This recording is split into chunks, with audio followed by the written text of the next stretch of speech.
Hello, ladies and gentlemen. Robert Rabin here.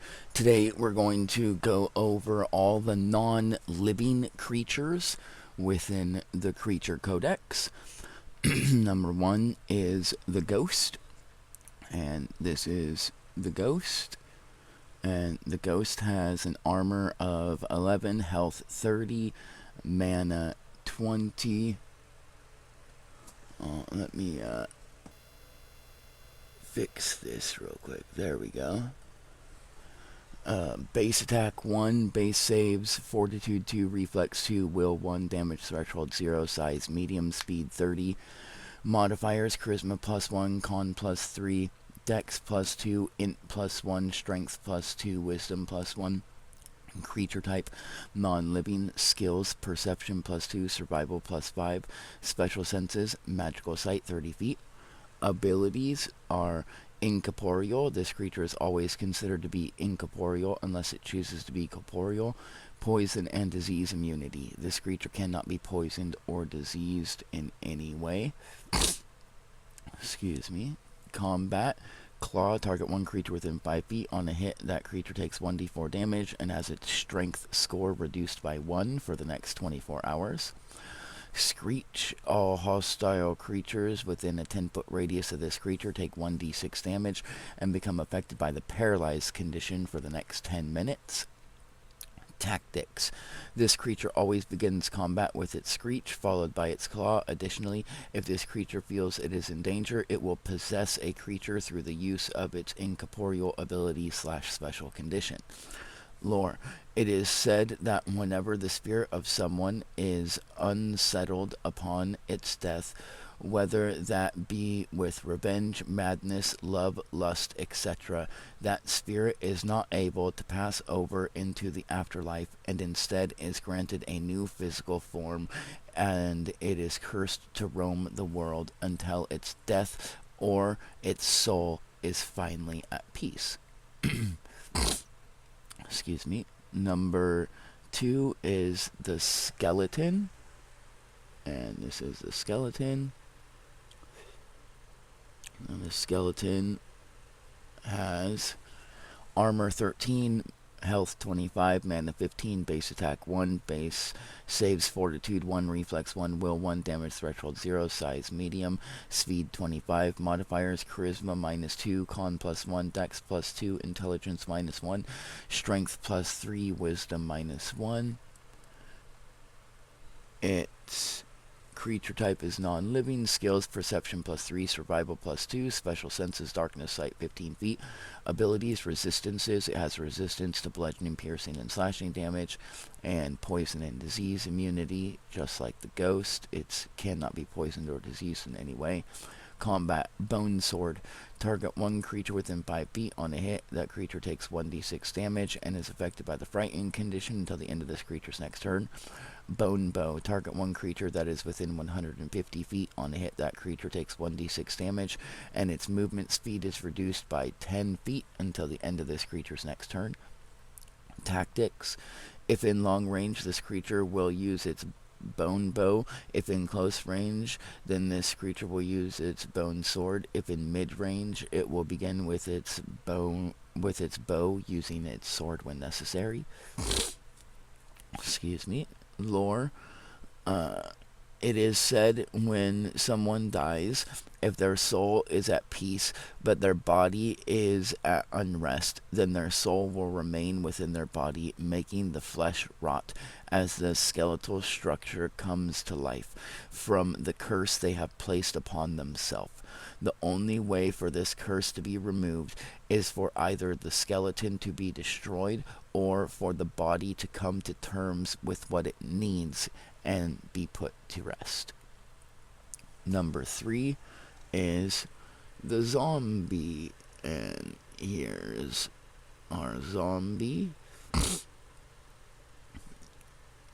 And the zombie's got an armor of 10, health 15, mana 5, base attack 1, saves fortitude 1, reflex 1, will 1, damage threshold 0, size medium, speed 20 feet. Modifiers: charisma plus 2, con plus, that's supposed to be a minus 2.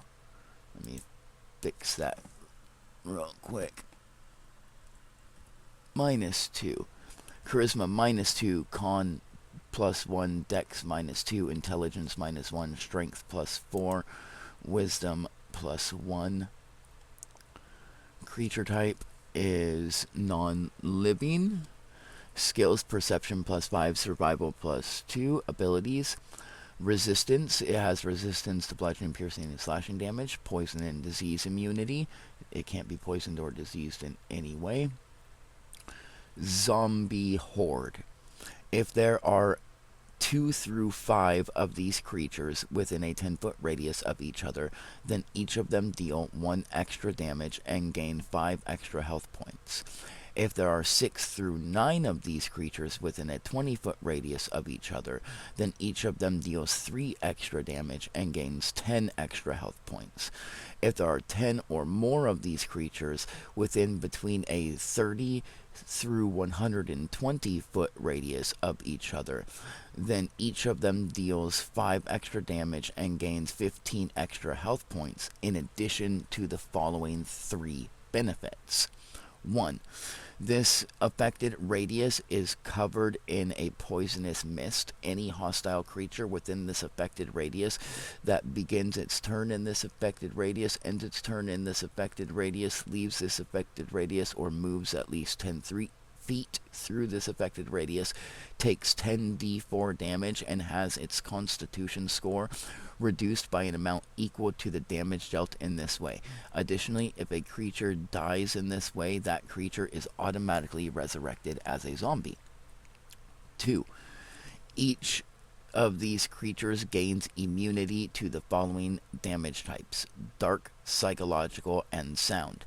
Additionally, each of these creatures gains immunity to the following conditions: charmed, frightened, paralyzed, and petrified. 3. Whenever one of these creatures would be attacked, another one of these creatures can spend 1 combat point to redirect the attack back at the attacker. And the last ability is Horde Multi-Attack.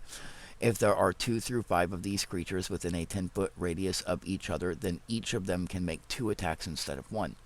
If there are 6 through 9 of these creatures within a 20-foot radius of each other, then each of them can make 3 attacks instead of 1.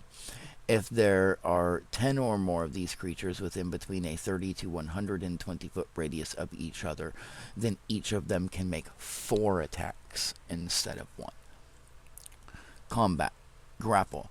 Target one creature that is within 5 feet. On hit, that creature takes 1d4 damage and becomes affected by the grappled and restrained conditions until that creature can spend 3 combat points to end both of these conditions. Bite. Target one creature that is within 5 feet. On a hit, that creature takes 1d6 damage. If the creature targeted by this attack is currently affected by this creature's grapple, then this attack does 2d6 damage. Additionally, a creature hit by this attack for the first time within 24 hours has its movement speed reduced by half for the next 24 hours. A creature hit by this attack for the second time within 24 hours becomes affected by the paralyzed condition for the next 12 hours, and a creature that has its health reduced to 0 from this attack is automatically resurrected as a zombie. Tactics. Unless being controlled by someone or something, these creatures are not very tactical and mostly wander mindlessly, looking for flesh of others to feed upon so that they do not starve from their never-ending hunger. Lore. Long ago, a wizard who tried to create a ritual in order to extend his life learned that when a soul stays within its body for too long, the body most of the time rejects the soul, and thus the soul and the body both begin to rot, and from this process, a zombie is born. Excuse me. Number 4 is the Mummy. And here's the Mummy. And the Mummy's got armor 13, health 50, mana 30, base attack 2, base saves fortitude 3, reflex 2, will 1, size medium, speed 25, modifiers charisma +1, Con +3, Dex +1, Int +1, Strength +4, Wisdom +1. Creature type non-living. Skills: Perception +5, Mana Gathering +6, Survival +7, History +8. Special senses: Magical Sight 10 feet, Blind Seeing 10 feet. Abilities: Poison and disease immunity, just like the others. Resistances: it has resistance to bludgeoning, piercing, slashing, fire, water, earth, air, and sound damage. Immunities: it's immune to light, dark, poison, and psychological. Additionally, it's immune to the following conditions: charmed, frightened, paralyzed, and petrified. In addition, this creature is immune to all draining / sapping abilities, spells, attacks, etc. Death Rot Aura. This creature is constantly surrounded in an aura out to a 15-foot radius around itself. Any hostile creature that either begins its turn, ends its turn, or moves through this affected area takes 1d6 damage, and it has the amount of damage dealt in this way reduced from their constitution score for the next 24 hours. If any creature were to have their health hit 0 in this way, then that creature is automatically resurrected as a zombie. Multi-attack. Resurrected as a mummy, not a zombie. I apologize, I misread that. Multi-attack, the mummy can make 2 attacks instead of 1 whenever making an attack. And then combat. Wrapping Grasp. Target one creature that is up to 30 feet. On a hit, that creature takes 1d6 damage and becomes affected by the following 3 conditions until it can spend 3 combat points to escape all 3 conditions: grappled, restrained, and paralyzed. Infectious Touch. Target one creature that is within 5 feet. On a hit, that creature has its constitution score reduced by 1d4 for the next 24 hours. Tactics. If in long range, this creature will begin with its wrapping grasp, followed by its infectious touch. If in close range, it will begin with its infectious touch, only using its wrapping grasp when necessary. Lore. No one knows the forbidden ritual that is needed in order for a mummy to come back to life and have a functioning body and soul. All that is known is each of these creatures is considered to be forbidden and a defilement of nature magic. Number 5 is the vampire. Here is the vampire. And vampires, he's got an armor of 18, health 200, mana 150, base attack 5, saves fortitude 5, reflex 6, will 7, damage threshold 30, size medium, speed 60 feet. Modifiers: charisma +3, calm +4, dex +5, intelligence +2, strength +6, wisdom +2. Creature type non-living. Skills: perception +5, survival +5, mana gathering +8, history +8, athletics +10, acrobatics +10.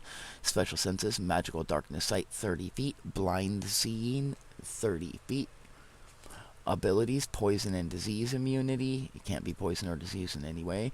Resistances: he has resistance to fire, earth, air, water, lightning, light, metal, and sound damage. Immunities: he's immune to bludgeoning, piercing, slashing, dark, poison, and psychological damage. Additionally, he's immune to the following conditions: charmed, frightened, paralyzed, and petrified. In addition, the vampire is immune to all draining / sapping abilities, attacks, spells, etc. Bat form. While in this form, this creature's game statistics remain the same except for the following: its health maximum is reduced by half, its size becomes tiny, and its armor is doubled. Additionally, while in this form, this creature cannot be knocked out of flight in any way so long as it has at least 1 health point. In addition, while in this form, all damage this creature does makes it regain an amount of health points equal to half the damage dealt in this way. Wolf form. While in this form, this creature's game statistics remain the same except for the following. Its health maximum is doubled, its size becomes large, and its armor is doubled. Additionally, while in this form, this creature cannot be knocked prone in any way so long as it has at least one health point. In addition, while in this form, all damage this creature does makes it regain an amount of health equal to half the damage dealt in this way. Regeneration. This creature regenerates 20 health at the beginning of each creature's turn, so long as it has at least one health point. Charming Gaze. Any creature that begins or ends its turn within either a 30-foot radius of this creature or within line of sight of this creature becomes affected by the charmed condition for the next 10 minutes. Additionally, if a creature is affected by this ability at least 3 times within the same 24 hours, then that creature becomes affected by the charmed condition for the next 24 hours. In addition, this ability bypasses a creature's resistance and or immunity to the charmed condition.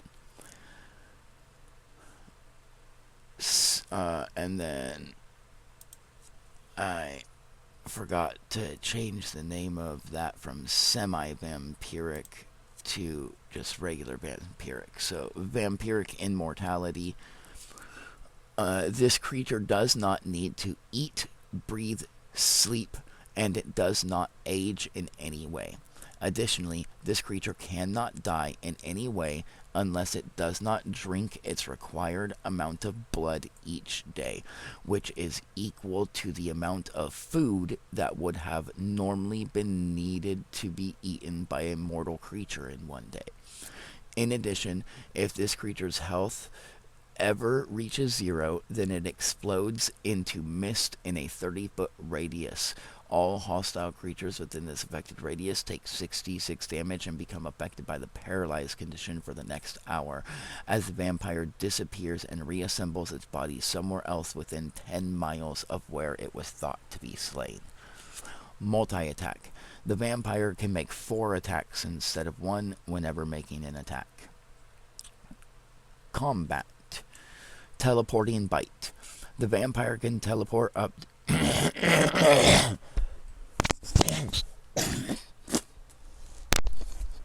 Excuse me. My nose started pouring into the back of my throat for a second. I needed to clear my throat so I could read and breathe. The vampire can target up to one or teleport up to its movement speed before targeting one creature on a hit.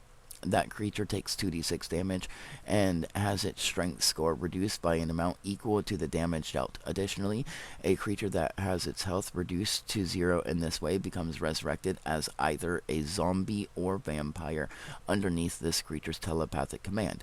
In addition, this creature regains an amount of health equal to double the amount of damage dealt in this way. Teleporting Claw. The vampire can teleport up to its movement speed before targeting one creature. On a hit, that creature takes 1d6 damage and has its dexterity score reduced by an amount equal to the damage dealt before being pushed back up to 15 feet and becoming affected by the prone condition until the end of this creature's next turn. And then Teleporting Grapple. The vampire can teleport up to its movement speed before targeting one creature. On a hit, that creature takes 1d4 damage and becomes affected by both the grappled and restrained conditions until that creature can spend 6 combat points to escape. Explosion of Darkness. The vampire erupts in darkness out to a 20-foot radius around itself. All hostile creatures within this affected radius take 10d6 damage and have both their intelligence and wisdom scores reduced by an amount equal to the damage dealt. Tactics. Vampires are highly intelligent creatures and always change their tactics depending on what the situation calls for. However, most vampires will try to keep their distance until they can find an opening just perfectly enough to guarantee them a kill so that they may add another minion to their army. Lore. It is said that when a devil and a god have a forbidden relationship, this abomination of a creature is the result of their combining love. The vampire is a horrendously beautiful half-god, half-devil creature, or so the legends say. No one truly knows where or what these creatures truly are. Number 6, now we're to the boss monsters, is the Ghost of Mary Maxwell. And this is the Ghost of Mary Maxwell. And she has an armor of 15, health 75, mana 50, base attack 3, saves fortitude 4, reflex 3, will 2, damage threshold 10, size medium, speed 40, modifiers. Oh, let me fix this. There we go. Modifiers are Charisma +2, Con +4, Dex +4, Int +2, Strength +3, Wisdom +2, Creature type non-living. Skills: Perception +4, Survival +7, History +8, Mana Gathering +8. Skills: Magical Sight 30 feet. Abilities: Incorporeal, just like the regular ghost. Immunities: this creature is immune to bludgeoning, piercing, slashing, air, fire, water, earth, light, dark, sound, metal, and poison damage.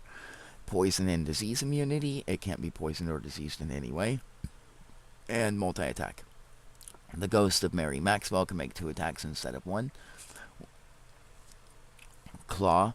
I forgot to type in combat. So combat. There we go. Alright, Claw. Target 1 creature that is within 5 feet. On a hit, that creature takes 1d4 damage, and its strength score is reduced by 2 for the next 24 hours. Screech. All hostile creatures within a 20-foot radius of this creature takes 3d6 damage and becomes affected by the paralyzed condition for the next 10 minutes. Tactics. This creature always begins combat in possession of another creature using that creature's abilities until its health drops to 0 and it reverts and it reveals itself. Once this happens, this creature will always begin with its scream, followed by its claw, possessing another creature when necessary. Lore. 300 years ago, Mary Maxwell was the princess of a now long-forgotten island that is currently controlled by the Primordial Eye. It is said that Mary refused to bend the knee to the Primordial Eye, and because of this, she had a curse placed upon her before she was hung in the gallows that were built in the middle of town for everyone to witness what happened to her, so that no one would ever dare go against the Primordial Eye again. Ever since that day, the ghost of Mary Maxwell has been wandering the island, attacking Primordial Eye members when able, and trying to obtain allies that can help put her soul to rest, and in the process save the island from the Primordial Eye's control. Number 7 is Dr. Skellybones. And Dr. Skellybones has a song that I made for him that will be posted hopefully by next week once I'm able to get the music video done. And this is Dr. Skellybones, one of my favorite NPCs. Armor of 20, health 300, mana 15, base attack 3, base saves 5, base saves fortitude 5, reflex 3, will 4, damage threshold of 50, size medium, speed 50, modifiers charisma +1, con +2, dex +3, int +2, strength +5, wisdom +2, creature type non-living. Skills: perception +5, survival +6, history +8, mana gathering +10, intimidate +12. Special senses: darkness sight 30 feet, blind seeing 60 feet. Abilities: resistances. He's resistant to bludgeoning, piercing, and slashing damage. He has poison and disease immunity. He has draining and sapping immunity. He is immune to all draining and sapping abilities, spells, attacks, etc. Immunities are air, water, psychological, sound, poison, and dark damage. He is also immune to the following conditions: charmed, frightened, paralyzed, and petrified. Corrupted aura. This creature is constantly surrounded in a 30-foot aura around itself. All hostile creatures that begin their turn, end their turn, or move at least 5 feet through this affected area take 1d20 damage and have their constitution score reduced by an amount equal to the damage dealt in this way. Additionally, if this reduces a creature's constitution score to 0, then that creature is resurrected as a skeleton under this creature's telepathic control within the next 24 hours. Multi-attack. Dr. Skellybones can make 4 attacks instead of 1. And then combat. Skeletal touch. Target one creature that is within 5 feet on a hit. That creature loses 1 level for the next 24 hours. Yes, I said loses 1 level. So if you come up against Dr. Skellybones and you're level 10 and you let him touch you, you are now level 9 for the next 24 hours. Unless he touches you again, then you're level 8. And then Staff of the Skeleton Lord. This weapon grants the wielder a +5 to all damage dealt with this weapon and all saves against danger made by this weapon's wielder. Target one creature that is within 10 feet. On a hit, that creature takes 2d6 damage plus Ham, which is Ham is highest ability modifier, magical psychological damage, and it has its armor reduced by an amount equal to the damage dealt until the end of this creature's next turn. Additionally, this weapon has incorporeal strike, meaning it can attack incorporeal creatures. In addition, any creature that is slain by this staff is automatically resurrected as a skeleton underneath this creature's telepathic control. Call of the Skeleton Lord. This creature summons 1d20 skeletons underneath his telepathic command. Tactics. Dr. Skellybones is mostly non-hostile and highly intelligent. His tactics will change depending on the situation at hand. Lore. Long ago, before Dr. Skellybones was simply a skeleton lord, he was a man who was praised for his alchemy and all throughout the world of Voidheart, until one day when the Primordial Eye came to his door and he refused to help them in their research. So in return, they placed a curse upon him before burning his home to the ground, and as he watched his wife and child burn while his own flesh melt off his bones, the anger within him activated the curse placed upon him by the Primordial Eye, and the corruption within his soul took place, and thus Dr. Skellybones was born, bound to wander the earth forevermore, until everyone connected to this horrible crime has been wiped from the face of this planet. Number 8 is Dawn the Zombie Queen. And Dawn the Zombie Queen also has a song that will hopefully be coming out soon once I'm able to get the music video done for her. And this is Dawn the Zombie Queen. Yes, I know her hands are backwards. They're supposed to be. She's a zombie. And she has an armor of 18, health 200, mana 75, base attack 2, saves fortitude 3, reflex 3, will 3, damage threshold 10, size medium, speed 30 feet, modifiers charisma +5, con +3, dex +2, int +2, strength +6, wisdom +2, creature type non-living, skills perception +7, survival +5, intimidate +5, history +8, mana gathering +10, skills or special senses, magical sight 30 feet, blind seeing 30 feet. Her abilities are resistance. She has resistance, bludgeoning, piercing, and slashing. Immunities. She's immune to dark and psychological damage. Additionally, she's immune to the following conditions: charmed, frightened, paralyzed, and petrified. In addition, she is immune to all draining and sapping abilities, spells, attacks, etc. Poison and disease immunity. She can't be poisoned or diseased in any way. Zombie horde. She has the zombie horde just like regular zombies. And then she has horde multi-attack just like regular zombies. And then her grapple and bite, grapple is target one creature within 5 feet. Creature takes 1d4 damage and becomes grappled until that creature can spend 5 combat points to end both these conditions. Bite is target a creature within 5 feet. On hit, the creature takes 1d6 damage. If the creature is targeted, or if the target creature is currently affected by this creature's grapple, then this does 2d6 damage. Additionally, a creature hit by this attack for the first time within 24 hours has its movement speed reduced by half for the next 24 hours.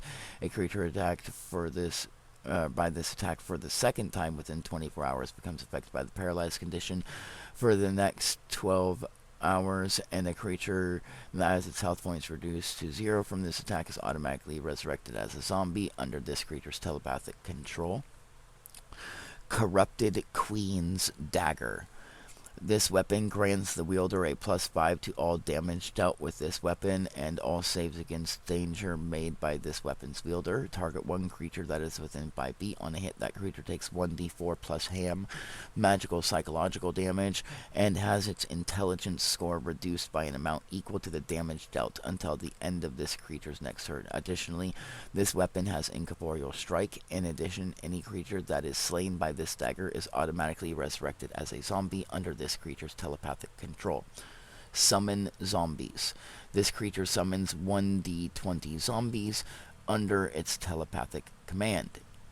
Tactics. Dawn the Zombie Queen changes her tactics depending on where in her lair she is targeted. Additionally, she is hard to get to as the lair is surrounded in zombies. If someone gets close to her, she will immediately start with her summoned zombies, followed by whatever she feels is necessary in this situation. Lore.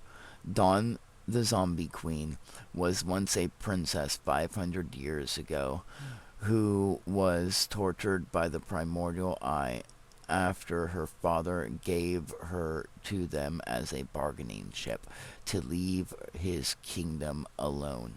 Little did he know that after 5 years of torture, his daughter would not only succumb to her injuries, but her soul would be corrupted and she would be reborn as the very first zombie queen, capable of controlling other zombies.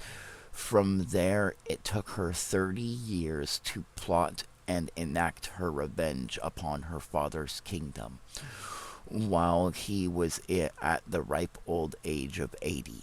Now, she has ruled the kingdom for the last 500 years with an iron fist, allowing no mortal within the gates without her personal written permission. Number 9 is Merrick the Mummy Lord. And here's Merrick the Mummy Lord.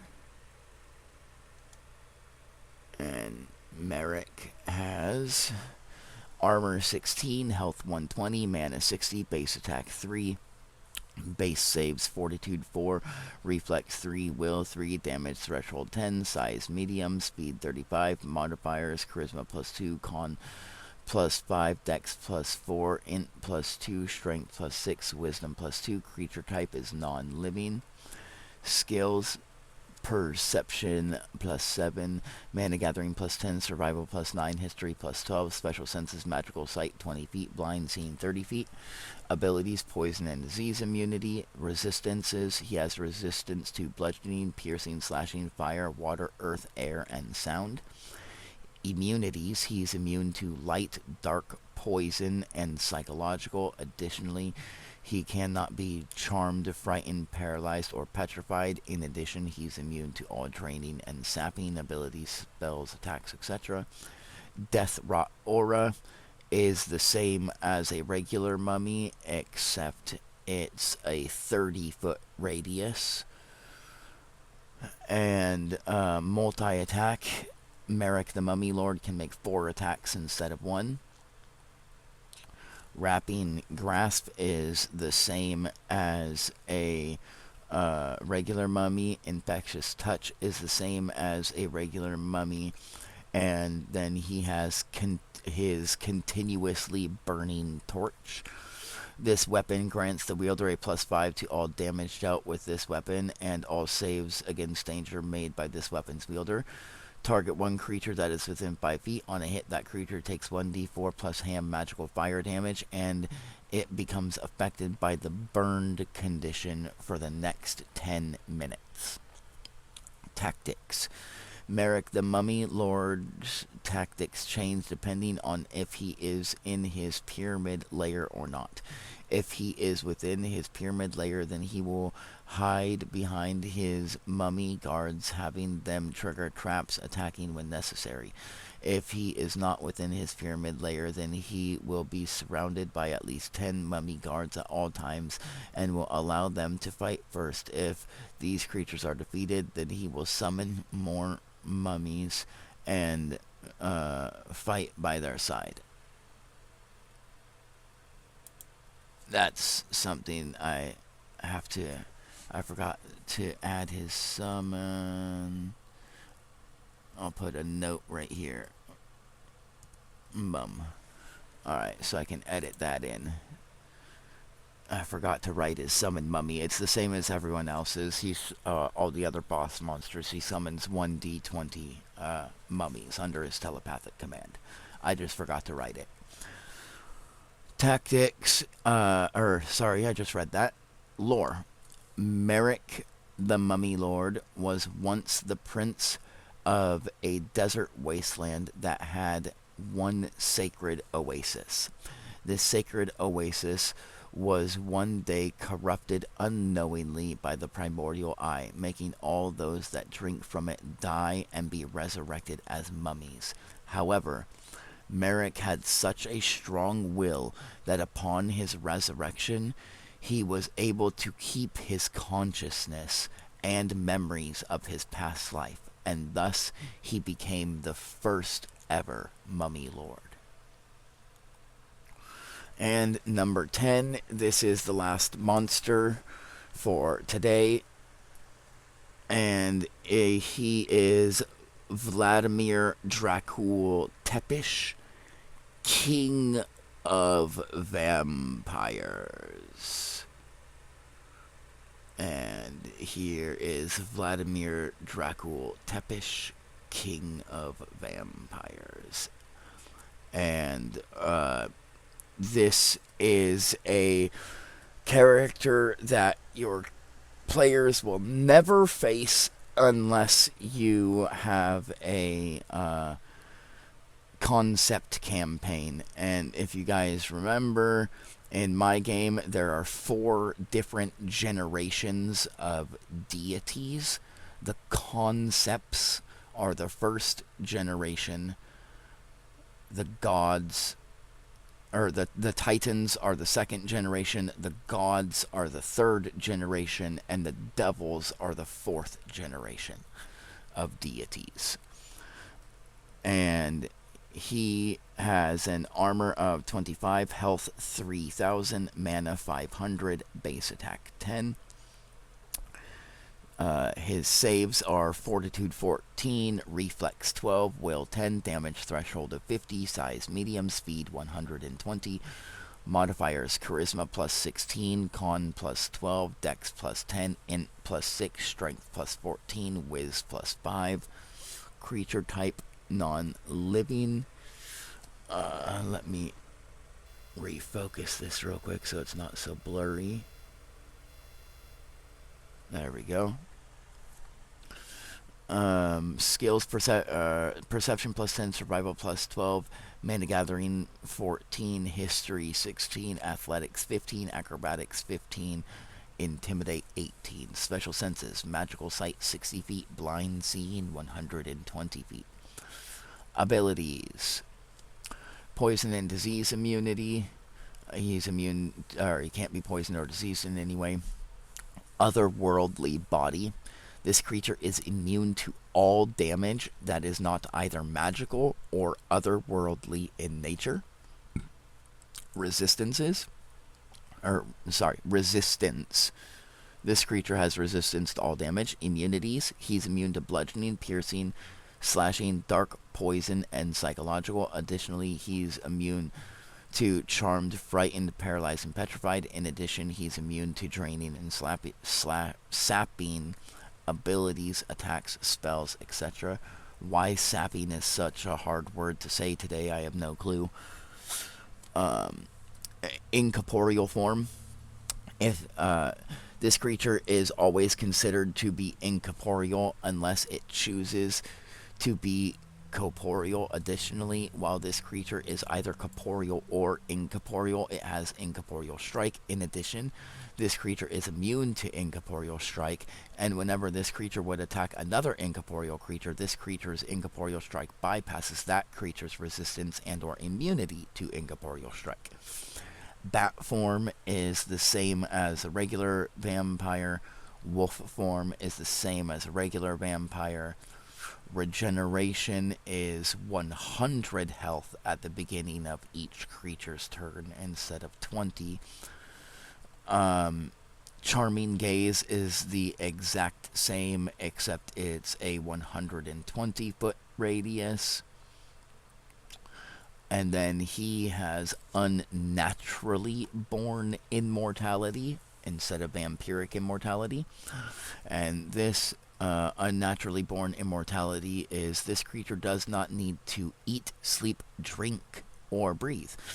It can function normally while on land, in the air, underwater, in space, etc. Additionally, this creature cannot die in any way unless it is killed by a concept creature that has at least one more concept level than itself. In addition, this creature is born with an amount of concept levels equal to half the combined levels of both its parents. Example, if one parent has a concept level of 10 and the other parent has a concept level of 10, then this creature will gain 5 concept levels from one parent and 5 from the other parent for a total of 10 concept levels at birth. Father of Vampirism. This creature cannot be disobeyed in any way by any other vampire.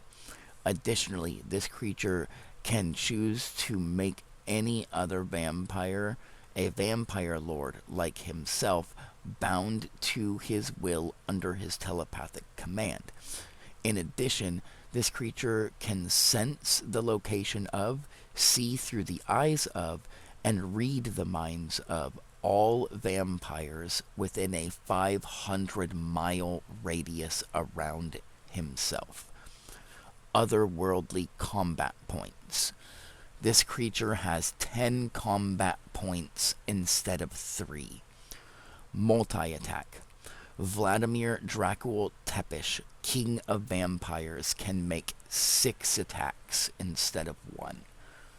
Combat. Teleporting Bite is the exact same as other vampires, except it's 2d8 instead of 2d6. Teleporting Claw is the same as other vampires, except it's 1d8 instead of 1d6. Teleporting Grapple is the same, except it's until they can't escape until they can spend 10 combat points.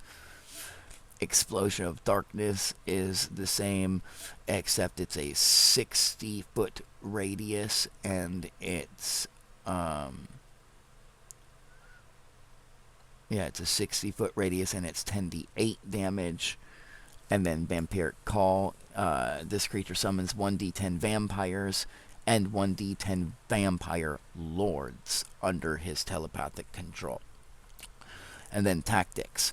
This highly intelligent creature never fights without backup, always beginning combat with his Vampiric Call, using it 2 to 3 times before deciding what he would like to do in this particular situation.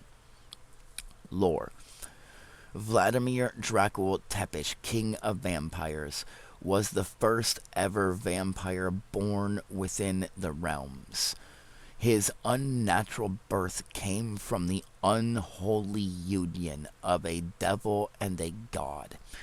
It is said that since he is the true first of his kind, he was born as the concept of all vampires and vampirism itself. It is believed that he was banished by the other concepts to a realm completely of his own. However, this is untrue. The truth is the concepts granted him this realm as a token of gratitude when he helped the gods defeat the devils in the first holy war. Thank you all. Like, subscribe, and share this video so that everyone can use these monsters. The next monsters that we will do will be the shifter type monsters, and they will be the last monsters within this creature codex. And then we will begin with the otherworldly creature codex, which is full of creatures that you will face within a game that has concepts, gods, devils, demons, stuff like that. So I hope that you have all enjoyed these monsters and their overview. Have a nice day and join us for more adventures.